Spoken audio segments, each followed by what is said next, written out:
पूर्व मुख्यमंत्री और कांग्रेस के वरिष्ठ नेता हरीश रावत ने 2027 चुनाव को फाइनल बताते हुए जीत का दावा किया, जिस पर बीजेपी प्रदेश प्रवक्ता हनी पाठक ने पलटवार करते हुए कहा कि हरीश रावत को हरक सिंह रावत का भी बयान सुनना चाहिए, जिसमें वो खुद ये कहते नजर आए हैं कि हार के देवता अगर कोई हैं तो वो इस समय हरीश रावत हैं। लगातार हार का करारा सामना करने के बाद उनकी मानसिक स्थिति इस तरह की हो गई है कि वो ऐसी बातें कर रहे हैं। आगे उन्होंने कहा कि धामी सरकार ने एक रिकॉर्ड वो भी तोड़ा है कि पहले एक बार प्रदेश में कांग्रेस तो दूसरी बार बीजेपी की सरकार बनती थी, लेकिन अब की बार विधानसभा चुनाव में उत्तराखंड की जनता ने ये भ्रम भी तोड़ दिया है। जनता पूरी तरीके से अब की बार भी बीजेपी के साथ है, क्योंकि बीजेपी की रीति नीति संस्कार और जो व्यवस्था जनता को दे रहे हैं उसमें पूरी तरीके से जनता संतुष्ट है।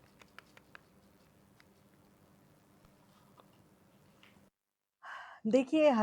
हरीश रावत जी को हरक सिंह रावत जी का भी बयान सुनना चाहिए, जिसमें वो स्वयं ये कहते नजर आए हैं कि हार के देवता अगर कोई हैं तो इस समय हरीश रावत जी हैं। लगातार हार का करारा सामना करने के बाद उनकी मानसिक स्थिति इस तरीके की बेबुनियादी बात करने के लिए हो गई है। और जिस तरीके से वो बात कर रहे हैं, तो जो अब तक चुनाव हुए हैं वो उन्हीं के तो अगुवाई में होते चले आए हैं। लेकिन लगातार वो रिकॉर्ड भी तोड़ा है हमारी धामी सरकार ने कि एक ये बनती चली आ रही थी प्रथा कि एक बार भाजपा एक बार कांग्रेस, लेकिन अब की बार विधान सभा चुनाव में उत्तराखंड का ये भ्रम भी खत्म हो गया। देवतुल्य जनता ने हमें अपना आशीर्वाद दिया और पूरी तरीके से अब की बार भी देवतुल्य जनता हमारे ही साथ है, हमारा ही समर्थन कर रही है, क्योंकि भाजपा की रीति नीति संस्कार और व्यवस्थाओं से और जो हम लोग व्यवस्था जनता को दे रहे हैं उससे पूरी तरीके से जनता संतुष्ट है और उसका परिणाम सुखद भारतीय जनता पार्टी को देखने को मिलेगा।